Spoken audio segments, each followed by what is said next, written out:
Hello बच्चों, मैं शिक्षा सक्सेस सीरीज एजुकेशन से हम पढ़ रहे हैं कक्षा 9वीं हिंदी की पाठ्य पुस्तक स्पर्श भाग 1 का पाठ्यक्रम।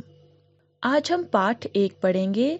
पाठ 1 में लेखक यशपाल जी द्वारा लिखा गया एक लेख दिया गया है जिसका शीर्षक है दुख का अधिकार। इस लेख में लेखक ने जो है समाज में होने वाले उच्च वर्ग और निम्न वर्ग के भेदभाव को दर्शाया है। यहाँ पर लेखक अपने साथ हुए एक अनुभव को हमारे साथ साझा कर रहे हैं और हमें ये बता रहे हैं कि जो दुख मनाने का अधिकार है वो सभी को होता है, फिर चाहे वो समाज के किसी भी वर्ग का हो, गरीब हो अमीर हो, सभी जो है अपने दुख को प्रकट कर सकते हैं, अपने दुख को दूसरों के साथ बांट सकते हैं। ये सबका अधिकार है। तो चलिए इस पाठ को शुरू करते हैं और जानते हैं कि लेखक जो है किस तरह से हमें बताना चाहते हैं कि जो दुख मनाने का अधिकार है वो सभी का बराबर होता है। पोशाकें उन्हें विभिन्न श्रेणियों में बांट देती है। पराये पोशाक ही समाज में मनुष्य का अधिकार और उनका दर्जा निश्चित करती है। विभिन्न कहा जाता है अलग अलग को और पोशाक कहा जाता है पहनावे को, यानी जो हम पहनते हैं। अब यहाँ पर जो है लेखक हमें ये बता रहे हैं कि जो हम पहनते हैं, जो हमारा पहनावा है, वही जो है हमें समाज में अलग अलग श्रेणियों में बांट देता है। यानी यहाँ पर लेखक ये बताना चाहते हैं कि हमारा जो पहनावा है वही दर्शाता है कि हम उच्च वर्ग से हैं या निम्न वर्ग से हैं। कहने का अभिप्राय ये है कि अगर हमने अच्छे कपड़े पहने हैं, हमारा पहनावा अच्छा है, तो समाज में समझा जाएगा कि हम उच्च वर्ग से हैं। और यदि हमारा जो पहनावा है वो थोड़ा अलग है, थोड़ा गंदा है, तो समझा जाएगा कि हम निम्न श्रेणी से हैं, हम नीची जाति से हैं। तो यहाँ पर लेखक जो है पोशाक का बहुत ज्यादा महत्व बता रहे हैं। यहाँ पर लेखक ये भी बता रहे हैं कि जो हम जो है पोशाक, जो हमारा पहनावा है, वही जो है समाज में मनुष्य का क्या अधिकार है, उसका क्या दर्जा है, ये भी निश्चित करती है। वो हमारे लिए अनेक बंद दरवाजे खोल देती है, परंतु कभी ऐसी भी परिस्थिति आ जाती है कि हम जरा नीचे झुककर समाज की निचली श्रेणियों की अनुभूति को समझना चाहते हैं। अनुभूति कहा जाता है संवेदना को। अब यहाँ पर लेखक ये बता रहे हैं कि जो हमारा पहनावा है वो कभी कभी हमारे लिए अनेक बंद दरवाजे भी खोल देती है। यहाँ पर लेखक के कहने का अभिप्राय ये है कि यदि हमारा पहनावा अच्छा है, हम अच्छे दिख रहे हैं, तो कभी कभी जो है लोग हमारी मदद अपने आप ही कर देते हैं। इस तरह से हमारे कई काम अपने आप निकल भी आते हैं। लेकिन यहाँ पर लेखक ये भी बताता है कि कभी कभी कुछ परिस्थितियां, कुछ स्थितियां ऐसी भी आ जाती है कि हम कभी जो है कुछ अपने से नीचे लोगों को या गरीब लोगों के बारे में हम समझना चाहते हैं, उनकी संवेदना को जानना चाहते हैं, लेकिन क्या हम उनकी संवेदनाओं को समझ पाते हैं, ये हम आगे पढ़ते हैं। उस समय यह पोशाक ही बंधन और अड़चन बन जाती है। जैसे वायु की लहरें कटी हुई पतंग को सहसा भूमि पर नहीं गिर जाने देती, उसी तरह खास परिस्थितियों में हमारी पोशाक हमें झुक सकने से रोके रहती है। अड़चन कहा जाता है बाधा को। अब यहाँ पर लेखक हमें बताते हैं कि कुछ ऐसी परिस्थितियां होती है जब हमारी पोशाक, यानी जब जो हमने पहनावा पहना है, वही जो है हमारे लिए बाधा बन जाती है किसी परिस्थिति में। यहाँ पर लेखक एक उदाहरण देते हैं कि जिस तरह से कोई कटी हुई पतंग होती है जिसे वायु जो है एकदम से भूमि पर नहीं गिरने देती, उसे जो है वायु अपने आप ही आकाश में लहराती रहती है, उसी तरह से जो है कुछ खास परिस्थितियां होती है, कुछ खास स्थितियां होती है जब जो है हमारी जो पोशाक है, जो हमारा पहनावा है, वो हमें झुकने नहीं देता है, वो हमें झुकने से रोक देता है। यानी हम उन परिस्थितियों में किसी दूसरे व्यक्ति से, जो हमसे नीची जाति का है, जो हमसे गरीब है, उसकी जो है दुख में, उसे देखने में या उसका दुख बांटने में जो है हमारी पोशाक हमें रोक देती है। बाजार में फुटपाथ पर कुछ खरबूजे डलिया में और कुछ जमीन पर बिक्री के लिए रखे जान पड़ते थे। खरबूजों के समीप एक अधेड़ उम्र की औरत बैठी रो रही थी। डलिया कहा जाता है टोकरी को और अधेड़ उम्र होता है ढलती उम्र, यानी जो बुजुर्ग अवस्था की ओर बढ़ गया है। अब लेखक यहाँ पर अपने वाक्य को बताते हुए कहते हैं कि बाजार में उन्होंने फुटपाथ पर कुछ खरबूजे देखे। उन खरबूजों में से कुछ खरबूजे जो है टोकरी में रखे हुए थे और जो कुछ खरबूजे थे वो बेचने के लिए जो है जमीन पर रखे हुए थे। और उन खरबूजों के समीप ही, उन खरबूजों के नजदीक ही जो है एक ढलती उम्र की औरत बैठी हुई थी। नजदीक ही जो है एक ढलती उम्र की औरत बैठी हुई थी जो रो रही थी। अब वो क्यों रो रही थी ये हम आगे पढ़ेंगे। खरबूजे बिक्री के लिए थे, परंतु उन्हें खरीदने के लिए कोई कैसे आगे बढ़ता। खरबूजों को बेचने वाली तो कपड़े से मुंह छुपाए सिर को घुटनों पर रखे फफक फफक कर रो रही थी। फफक फफक कर होता है बिखल बिखल कर, यानी जोर जोर से। अब यहाँ पर लेखक बताते हैं कि जो खरबूजे हैं वो बिक्री के लिए रखे गए थे, वो बेचने के लिए रखे गए थे, लेकिन कोई उन खरबूजों को कैसे खरीदता, कोई उन खरबूजों को खरीदने के लिए आगे कैसे बढ़ता। क्योंकि जो खरबूजे बेचने वाली जो औरत थी, जो वो अधेड़ उम्र की औरत थी, वो अपने कपड़ों में जो है अपने मुंह को छिपाए हुई थी और अपने सर को जो है अपने घुटनों के बीच में रखे हुए जो है वो जोर जोर से बिलख बिलख कर रो रही थी। वो किस लिए रो रही थी ये हम आगे जानेंगे। ये लेखक भी सोच रहा था। या बाजार में खड़े लोग घृणा से उसी स्त्री के संबंध में बात कर रहे थे। उस स्त्री का रोना देखकर मन में एक व्यथा सी उठी, पर उसके रोने का कारण जानने का उपाय क्या था। घृणा होती है नफरत और व्यथा होता है दुख। तो यहाँ पर लेखक बताते हैं कि जो पड़ोस की दुकानें थी, यानी जहाँ पर वो स्त्री जो है अपने खरबूजे बेचने के लिए बैठी हुई थी, उसी के पड़ोस में जो दुकानें थी उनके तख्तों पर बैठे हुए और बाजार में जो खड़े लोग थे वो नफरत के साथ जो है उस औरत के बारे में जो है बात कर रहे थे। उस औरत के रोने को देखकर लेखक को बहुत ज्यादा दुख हुआ, लेकिन लेखक के पास कोई उपाय नहीं था उस औरत के रोने का कारण जानने का। फुटपाथ पर उसके समीप बैठ सकने में मेरी पोशाक ही व्यवधान बन खड़ी हो गई। एक आदमी ने घृणा से एक तरफ थूकते हुए कहा, क्या जमाना है, जवान लड़का है। जवान लड़के के मरे पूरा दिन नहीं बीता और यह बेहया दुकान लगा के बैठी है। व्यवधान होता है समस्या और बेहया कहा जाता है बेशर्म को, जिसमें कोई शर्म ना हो। अब यहाँ पर लेखक बताता है कि उस स्त्री के सामने, उस स्त्री के समीप बैठ सकने में जो है लेखक की जो पोशाक है, यानी लेखक का जो पहनावा है, वही जो है सबसे बड़ी समस्या पैदा कर रही थी। तभी लेखक ने जो है एक आदमी को देखा जो नफरत के साथ दूसरी तरफ थूकते हुए कह रहा था कि क्या जमाना आ गया है कि जवान बेटे के मरने पर जो है अभी पूरा दिन भी नहीं बीता है और ये जो बेहया औरत है, जो ये बेहया बेशरम जो ये औरत है, वो अपनी दुकान लगा कर बैठी है, यानी खरबूजे बेचने आ गई है और इसका जवान बेटा अभी सुबह ही मरा है, अभी पूरा दिन भी नहीं बीता है। अब हमें यहाँ पर उस औरत के रोने का कारण पता चल रहा है कि जो औरत है वो इसलिए रो रही थी क्योंकि उसका बेटा मर गया था। दूसरे साहब अपनी दाढ़ी खुजाते हुए कह रहे थे, अरे ऐसी नियत होती है, अल्लाह भी वैसी ही बरकत देता है। नियत होता है इरादा और बरकत होता है लाभ। अब यहाँ पर लेखक बताते हैं कि वहां पर जो दूसरा साहब खड़ा था वो अपनी दाढ़ी खुजलाते हुए कह रहा था कि जैसा हमारा इरादा होता है, भगवान भी हमें, अल्लाह भी हमें उसी तरह का लाभ देता है। यानी यहाँ पर जो लोग हैं वो शायद उस औरत को ही दोषी ठहरा रहे थे।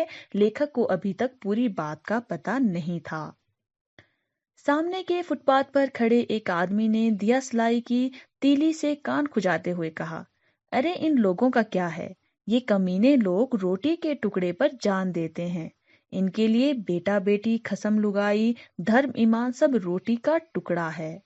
दिया सलाई कहा जाता है माचिस को, खस्ती को और लुगाई कहा जाता है पत्नी को। अब यहाँ पर फुटपाथ पर एक और आदमी खड़ा था जो माचिस की तीली से अपना कान खुजला रहा था और कान खुजलाते खुजलाते वो कहता है कि इन लोगों का क्या है, यानी वो जो है उस औरत के बारे में बात कर रहे हैं। और इन लोगों से उसका मतलब है नीची जाति के लोग, यानी जो गरीब लोग हैं। वो कहता है कि इन लोगों का क्या है, ये जो कमीने लोग हैं ये रोटी के टुकड़े पर जान देते हैं, यानी इनके लिए केवल रोटी का टुकड़ा ही सब कुछ है। इनके लिए इनका बेटा बेटी पति पत्नी धर्म ईमान इनके लिए कुछ नहीं है, इनके लिए सब कुछ जो है रोटी है। ये इसलिए ऐसा कह रहे थे क्योंकि ये मान रहे थे कि इस औरत का जो है सुबह सुबह बेटा मरा है, अभी पूरा दिन भी नहीं हुआ है, और ये जो है पैसे कमाने के लिए खरबूजे बेचने के लिए जो है बाजार में आ गई है। परचून की दुकान पर बैठे लाला जी ने कहा, अरे भाई, इनके लिए पर दूसरे के धर्म ईमान का तो ख्याल करना चाहिए। जवान बेटे के मरने पर 13 दिन का सूतक होता है, और यहाँ यह सड़क पर बाजार में आकर खरबूजे बेचने बैठ गई है। परचून की दुकान होती है दाल आदि की दुकान, यानी जो डेली नीड्स की हमारी चीजें होती है जो जिस दुकान पर मिलती है उसे कहा जाता है परचून की दुकान। और सूतक होता है छूत। तो यहाँ पर लेखक बताते हैं कि जो परचून की दुकान है, यानी जो दाल आदि की दुकान है, वहां पर जो बैठे हुए लाला जी थे जो बेचने वाले हैं, वे वहां पर मौजूद लोगों से कह रहे थे कि अरे भाई, उनके लिए, यानी जो ये गरीब लोग हैं, जो ये नीच लोग हैं, इनके लिए मरने जीने का कोई मतलब हो या ना हो, परंतु इनको दूसरों के धर्म ईमान का तो ख्याल रखना चाहिए। क्योंकि जब कोई जवान बेटा मरता है तो उसके बाद 13 दिन का छूत होता है, यानी 13 दिन तक जो है वे लोग घर में ही बैठे रहते हैं, दूसरों को अपने हाथ से कोई चीज नहीं देते हैं। है कि और जो ये औरत है ये सूतक नहीं मान रही है, और लोगों को क्या पता कि इसका बेटा मरा है और इसको सूतक लगा हुआ है, तो ये जो है सड़क पर आकर बाजार में आकर खरबूजे बेचने बैठ गई है। हजार आदमी आते जाते हैं, कोई क्या जानता है कि इसके घर में सूतक है। कोई इसके खरबूजे खा ले तो उसका ईमान धर्म कैसे रहेगा, क्या अंधेर है। यहाँ पर वो परचून की दुकान के लाला कहते हैं कि हजार आदमी जो है वो बाजार में आते जाते हैं। अब किसी को क्या पता कि इसके घर में सूतक है, इसके घर में कोई जवान बेटा मरा है। अगर कोई इसके खरबूजे खा लेगा तो उसका ईमान धर्म कैसे रहेगा, यानी उसका धर्म भ्रष्ट हो जाएगा। ये सब जो है क्या अंधकार है, यानी ये सब नहीं होना चाहिए। पास पड़ोस की दुकानों से पूछने पर पता लगा उसका 23 बरस का जवान लड़का था। घर में उसके बहू और पोता पोती हैं। बरस होता है साल। अब लेखक जो है उस औरत के बारे में पोता पोती हैं। बरस होता है साल। अब लेखक जो है उस औरत के बारे में इधर उधर पूछताछ कर रहा था, तो पास पड़ोस की जो दुकानें हैं वहां पर लेखक को पूछने पर पता लगा कि उस औरत का जो है 23 साल का एक जवान लड़का था, और उसके घर में जो है बहू और पोता पोती भी हैं। लड़का शहर के पास 1.5 बीघा भर जमीन में कछियारी करके परिवार का निर्वाह करता था। खरबूजों की डलिया बाजार में पहुंचाकर कभी लड़का स्वयं सौदे के पास बैठ जाता, कभी माँ बैठ जाती। कछियारी कहा जाता है सब्जियां उगाने का जो कामकाज होता है, यानी खेती बाड़ी करना, और निर्वाह होता है पालन पोषण करना। तो यहाँ पर लेखक को ये बताया गया कि जो लड़का था वो शहर के पास ही 1.5 बीघा जमीन भर में जो है सब्जियां उगाने का काम करता था, और सब्जियां उगाकर ही वो अपने परिवार का पालन पोषण करता था। कभी जो है खरबूजों को टोकरी में डालकर वो बाजार में स्वयं बैठ जाता था उनको बेचने, और कभी जो है उसकी माँ बैठ जाया करती थी। लड़का परसों सुबह मुंह अंधेरे बेलों में से पके खरबूजे चुन रहा था। गीली मेड़ की तरावट में विश्राम करते हुए एक सांप पर लड़के का पैर पड़ गया। सांप ने लड़के को ढंस दिया। मेड़ कहा जाता है जो 2 खेतों की सीमा होती है, और विश्राम कहा जाता है आराम करने को। अब यहाँ पर लेखक को बताया गया कि जो लड़का है वो परसों सुबह जो है बेलों से पके हुए खरबूजे चुन रहा था, और पके हुए खरबूजे चुनते चुनते जो है गीली मेड़ पर, यानी 2 खेतों की जो सीमा है उस पर जो है आराम करते हुए एक सांप पर जो है उस लड़के का पांव पड़ गया, और सांप ने जो है उस लड़के को ढंस लिया। लड़के की बुढ़िया माँ बावली होकर ओझा को बुला लाई। झाड़ना फूंकना हुआ, नागदेव की पूजा हुई। पूजा के लिए दान दक्षिणा चाहिए। घर में जो कुछ आटा और अनाज था दान दक्षिणा में उठ गया। बावली होता है पागलों की तरह, और ओझा कहा जाता है जो झाड़ फूंक करने वाले होते हैं, यानी जो बाबा लोग होते हैं। तो यहाँ पर लेखक को बताया गया कि जो लड़के की बूढ़ी माँ है, यानी जो वो औरत है, वो जो है पागलों की तरह इधर उधर भागने लगी और झाड़ फूंक करने वाले को बुला लाई। जब उसे पता चला कि उसके बेटे को सांप ने डस लिया है, तो वो जो है बहुत ज्यादा परेशान हो गई थी और पागलों की तरह दौड़कर जो उसने झाड़ फूंक करने वाले को बुला लाया। लेकिन झाड़ना फूंकना भी हुआ, नागदेव की पूजा भी हुई। लेकिन पूजा के लिए जो है दान दक्षिणा लगती है, तो घर में जो आटा और अनाज बचा हुआ था, वो जो है दान दक्षिणा में उस ओझा को, यानी उस झाड़ फूंक करने वाले को दे दिया गया। माँ, बहू और बच्चे भगवाना से लिपट लिपट कर रोए, पर भगवाना जो एक दफे चुप हुआ तो फिर ना बोला। सर्प के विष से उसका सब बदन काला पड़ गया था। अब यहाँ पर बता रहे हैं कि झाड़ना फूंकना भी हो गया, दान दक्षिणा भी हो गई, नागदेव की पूजा भी हो गई, और जो माँ है उस लड़के की, जो उस लड़के की पत्नी है, उसके जो बच्चे हैं, वो जो है उससे लिपट लिपट कर रोए। यहाँ पर जो है उस लड़के का नाम बताया जा रहा है, उस लड़के का नाम था भगवाना। तो जो वो भगवाना है, वो जो है एक बार जो चुप हुआ तो वो फिर से नहीं बोला, यानी जो उसको सांप ने ढस लिया था, उसका बदन जो है पूरा काला पड़ चुका था जहर के कारण। इस वजह से जो है वो अब बोल नहीं रहा था, वो जो है चुप हो गया था, यानी वो मर चुका था। जिंदा आदमी नंगा भी रह सकता है, परंतु मुर्दे को नंगा कैसे विदा किया जाए? उसके लिए तो बजाज की दुकान से नया कपड़ा लाना ही होगा, चाहे उसके लिए माँ के हाथों की छन्नी ककना ही क्यों ना बिक जाए। छन्नी ककना होता है जेवर। अब यहाँ पर लेखक लिखा जा सकता है, परंतु मुर्दे को जो है नंगा विदा नहीं किया जा सकता, क्योंकि रिवाज तो यही है कि मुर्दे को जो है कफन में लपेट कर जो है लिया जाता है। तो यदि घर में कफन लेने के लिए पैसे नहीं हैं, तो उसके लिए माँ के चाहे जेवर बिक जाए, कफन तो लाना ही पड़ेगा, ये रिवाज है। भगवाना परलोक चला गया। घर में जो कुछ चुनी फुसी थी, सो उसे विदा करने में चली गई। बाप नहीं रहा तो क्या, लड़के सुबह उठते ही भूख से बिलखने लगे। दादी ने उन्हें खाने के लिए खरबूजे दे दिए, लेकिन बहू को क्या देती? बहू का बदन बुखार से तवे की तरह तप रहा था। अब बेटे के बिना बुढ़िया को दुवन्नी चवन्नी भी कौन उधार देता?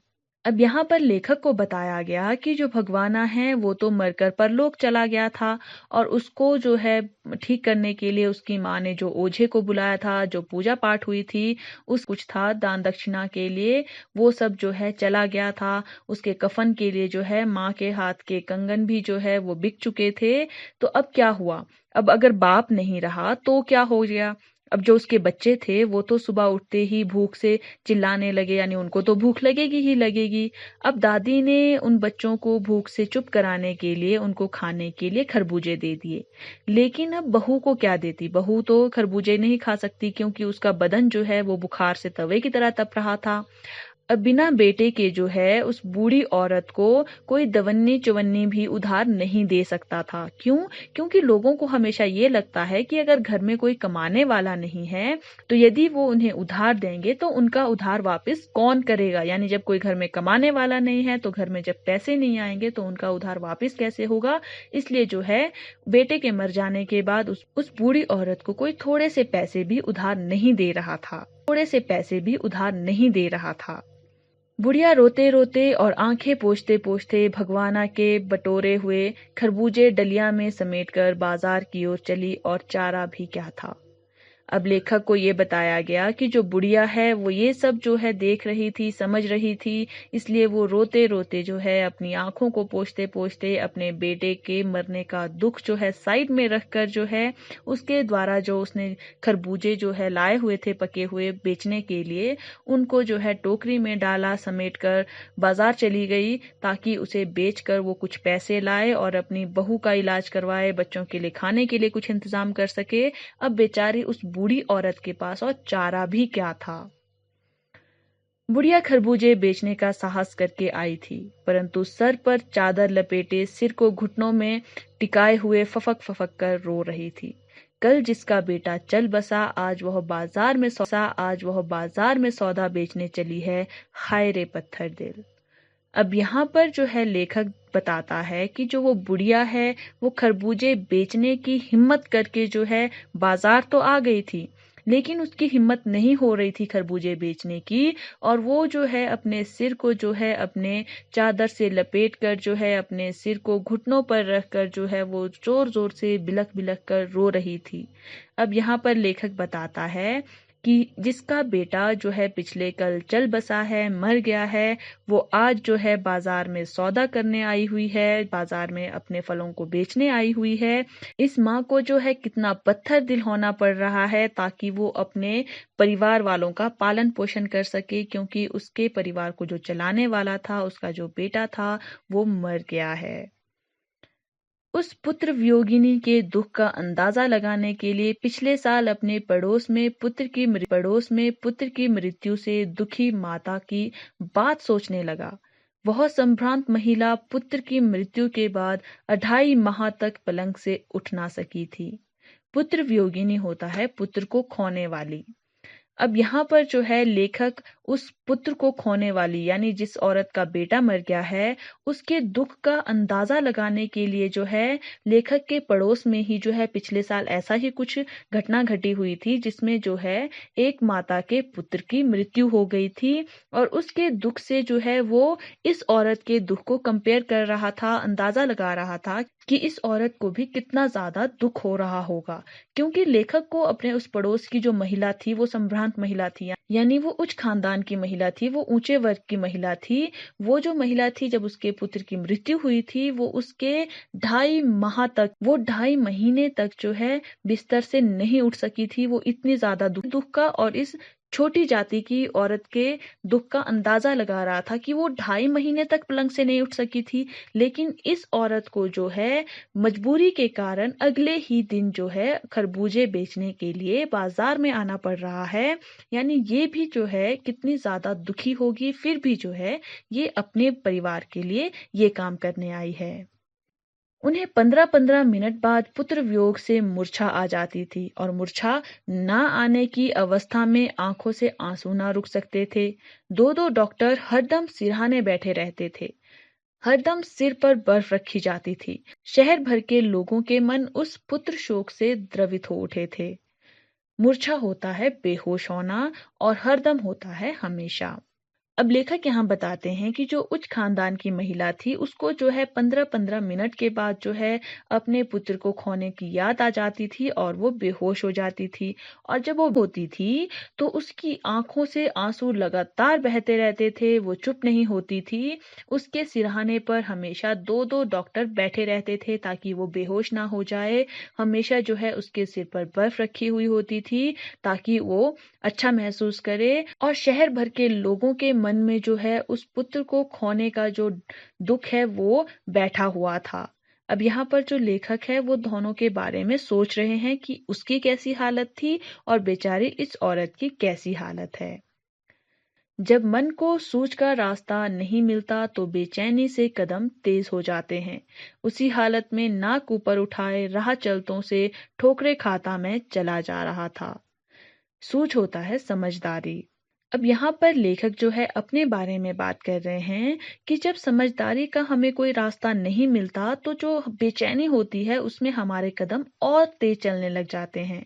अब उसी हालत में क्योंकि लेखक ये सोच रहा था कि उच्च वर्ग की जो वो महिला थी उसका भी यही सेम दुख था, यानी उसका भी पुत्र मरा था, और जो ये नीच वर्ग की औरत थी इसका भी पुत्र मरा था। दोनों का दुख जो है वो बराबर का था।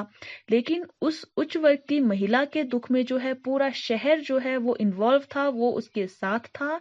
लेकिन जो ये नीच वर्ग की औरत थी, बेचारी इस औरत को जो है इसकी जो समस्याएं हैं, इसकी जो मजबूरी है, उसको ना देखते हुए जो है शहर भर के लोग उसको थू थू कर रहे थे, उसका जो है अपमान कर रहे थे। अब यहाँ पर लेखक जो है ये सब सोच रहा था, वो इसी हालत में था, उसके मन में यही सब चल रहा था। उसे कुछ सूझ नहीं रहा था कि क्या सही है क्या गलत है, ऐसा क्यों हो रहा है, क्यों किसी के दुख को जो है सम्मान मिल रहा है, किसी के दुख को अपमान मिल रहा है। इसी हालत में जो है लेखक अपनी नाक को ऊंचा उठाए हुए राह पर चल रहा था, और वो उसे कोई समझ नहीं थी कि रास्ते में कितने लोग चल रहे हैं। वो इधर उधर जो है राह में चलने वाले लोगों से ठोकरे खाता हुआ आगे ही बढ़ता जा रहा था। सोच रहा था शोक मनाने, गम मनाने के लिए भी सहूलियत चाहिए और दुख होने का भी एक अधिकार होता है। सहूलियत होता है सुविधा। अब यहाँ पर लेखक जो है अपने मन में ये सोच रहा था कि शोक करने के लिए यानी जो हमारा दुख है उसे मनाने के लिए भी सुविधा होनी चाहिए और दुख होने का भी, दुख मनाने का भी एक अधिकार होता है। ये जो दो घटनाएं हुई यानी जो उच्च वर्ग की महिला के साथ हुई और जो निम्न वर्ग की महिला के साथ हुई, इन्हें सोचते सोचते जो है लेखक को ये लग रहा था कि जो दुख मनाने का अधिकार है उसके लिए भी जो है उच्च वर्ग होना चाहिए, उसके लिए भी हमारे पास सुविधा होनी चाहिए, तभी हम जो है दुख मना सकते हैं, तभी हमें दुख मनाने का अधिकार है। वरना सभी लोग जो है हमारे दुख का अपमान करेंगे, हमारी मजबूरियों को नहीं समझेंगे, इसलिए दुख मनाने का भी अधिकार होता है।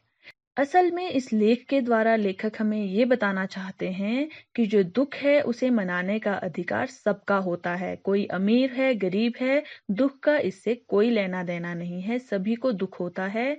अंतर यहाँ सिर्फ इतना है कि जो उच्च वर्ग के लोग हैं जिनके पास सुविधाएं हैं, वो जो है 13 दिन की जगह 2.5 महीने तक का भी दुख मना सकते हैं, उस सूतक का पालन कर सकते हैं, क्योंकि उनके पास सुविधाएं होती है। लेकिन जो गरीब व्यक्ति है, जो यहाँ पर वो नीच महिला दिखाई गई है, उसके द्वारा जो है दुख का यानी जो सूतक लगा था, जो उसके 13 दिन का वो सूतक का पालन नहीं कर पाई थी, वो जो है वो मजबूरी में नहीं कर पाई थी क्योंकि उसके घर में खाने के लिए खाना तक नहीं था। तो हमें जो है सबका सम्मान करना चाहिए, हमें किसी के दुख का अपमान नहीं करना चाहिए, सभी को दुख मनाने का अधिकार होता है। आशा करते हैं। धन्यवाद।